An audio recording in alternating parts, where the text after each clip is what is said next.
Welcome back to the garage. Going to be doing another little unboxing for you guys today. This is one I'm particularly excited about because we get an upgrade. Been doing a lot more woodwork, as you can see from the treehouse videos. So today we're going to be upgrading this guy, which is a little 7-inch compound miter saw for like trim and stuff, which I've had for years. It's a Ryobi. It's a nice saw. It just doesn't do the big stuff better. So that's what this guy is for. And if you can see that in the picture, this is a Metabo 12-inch miter saw. Used to be Hitachi. Everybody says Metabo is pretty good though, but we'll find out.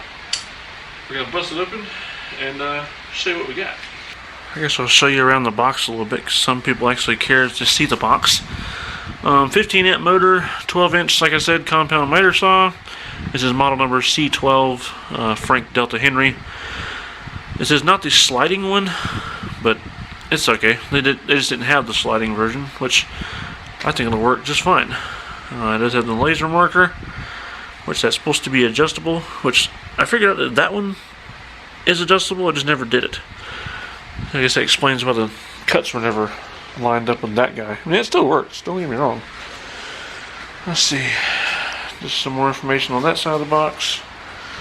There's actually a better picture of it. It used to be Hitachi, but from what I heard, Metabo bought Hitachi. Let's see what we got here.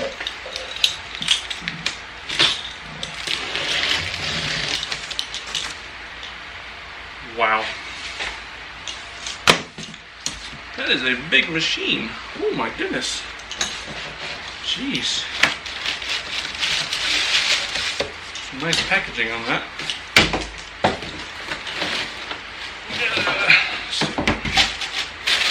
Let's see. We got one bag of goodies. Let's see what we got in the bag of goodies here. You got a wrench. I'm guessing for changing the blade, a handle for something, I imagine. And you got one clamp. And then the actual machine itself, which is huge. Wow. That's a lot bigger than what I had. Let me get it out of the box and we'll bring it over on the table for you guys. Oh.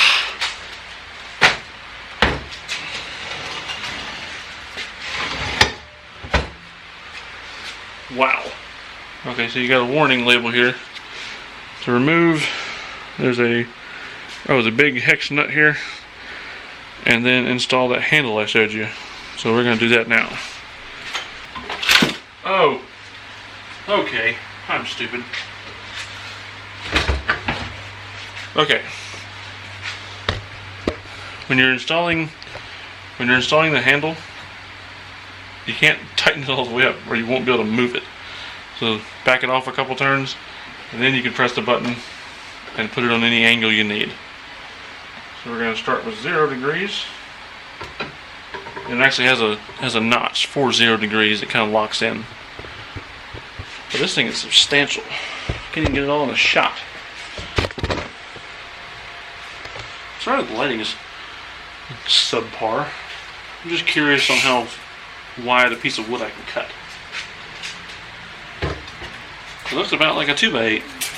That's a lot better than what I was using before. I'm going to plug it in real quick.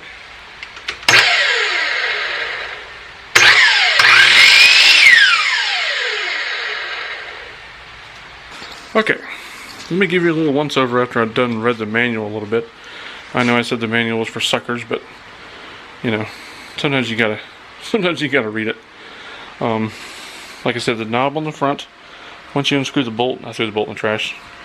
You screw this in, tighten it down all the way where you can't, that way you can't move this if you accidentally bump it. Back it off one turn, and you can take and adjust it to whatever degree you want. And it seems like the most used ones has an actual slot it'll lock into, like 0 degrees, 15, 45, and so on. 45 over here locks in, and you can just tighten your handle down, Let me go back to 0 real quick. I mean, I know it doesn't need to be calibrated and everything.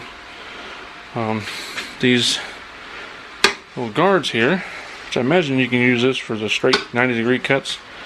But if you want to do your bevel 45s, you can actually just flip these out of the way. Like that. So I think that's pretty cool. That one there does lay over too, but I don't know why you'd want to move that one, because it's not really in the way. So let me go ahead and plug it in for you. Now see, on that one, the laser level, on that one the laser is battery operated. And on this one they actually use their brain, and it's off a switch up here. If you can see it turn on and off right there, and it runs off the power coming from the receptacle, which says smart. Because on that thing there, I can't tell you how many times I've forgot and leave the laser on and kill the battery. So, and this is supposed to be calibrated as far as the laser line goes. It's supposed to be on the cut, but we can do that later. There's supposed to be a little set screw in there. I'll have to show you in the daylight. It does have a knob back here where you can loosen that, and then you can tilt it to the left.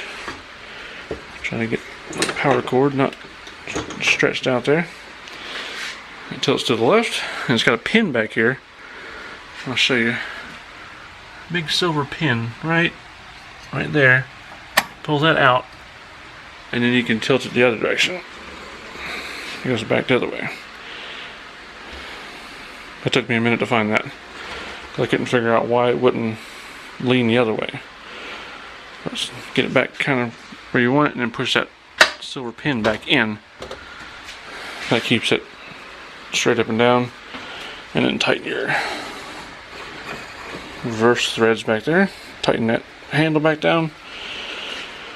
And there you go. Carbide tooth blade, so it should last a while. And on this model here, you can actually swap the brushes out, just like the slide version. Does have a pretty nice grip up here with the safety. The thumb underneath here is your safety. Push your thumb in. We'll push the button where your thumb is at as a safety. Pull your trigger. Very responsive. Yeah, we're going to be using this sucker tomorrow. You can actually lock it down in that position. Push it down, and this another pin back here, right here. Push it in, and it'll stay stored in that position. Say if you want to put it on a shelf or something. And it's got a nice carry handle up here, so when it is locked in that position, you can carry the sucker around. It's kind of heavy, but you know, it's a pretty good sized tool. You gotta fold these back in so you can store it. Push it back down. There you go, and lock that in. And that little dust chute will go right there, or you can just let it vent out into the grass or yard, wherever you're cutting, sawing at.